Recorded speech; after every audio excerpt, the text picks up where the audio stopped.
First, we have a News 12 exclusive. 2 months after an 83-year-old Asian woman was knocked unconscious in White Plains, the charges against the man arrested have now been dropped. Many in the local Asian American community are furious and demanding answers. News 12's Karen Waugh speaks with the victim's daughter and the county's top prosecutor about what went wrong. In this case, the elderly woman's family and the Westchester County District Attorney agree the situation could have been handled better. This incident exposing holes in the system. I still kind of feel numb about the whole thing. I don't know what to feel.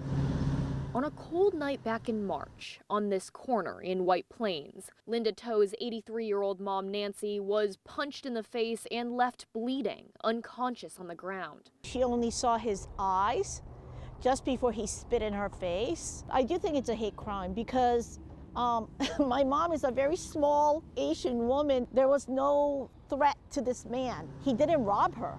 You know, he wasn't asking for money. In the Westchester DA's office initially agreed. The day after the attack, police arrested a homeless man. But in a lineup, Nancy ultimately couldn't say for sure he was the attacker. Now, 2 months later, a statement from the DA's office. As justice requires, we are dismissing all charges against this individual. My mom will not get justice. Linda and her mom acknowledge it would be unjust to convict the wrong man, but they're still frustrated. She felt betrayed that she had given her time and her story, and it didn't come out to any fruition. We obviously take this, I mean, I can't convey enough how seriously we take this and how much we feel like we let down the victim and the community here. In the White Plains police chief admitting vaguely that mistakes were made on their end that allowed the attacker to get away. It had to do with the identification. Two detectives trying to do two different things in the right way,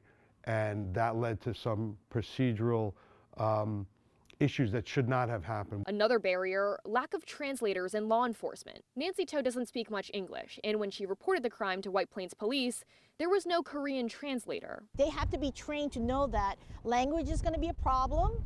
You're going to need resources who could translate and be the bridge. Of about 200 officers in the White Plains Police Department, Chief Castelli says about 2 of them are Asian American.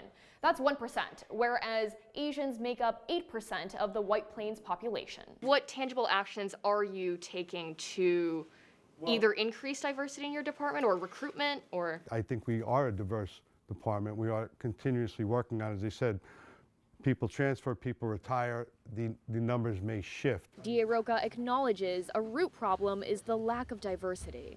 Now, I will tell you, and because I want to be transparent, there are not a lot of people that would fall in the category of Asian Americans in this office. There are some, but not nearly enough. The DA's office is still investigating this assault on Nancy Toe, but the fear is this type of incident could very well happen again in Westchester. And the question is if the right resources will be in place to find justice. In White Plains, Karen Waugh, News 12.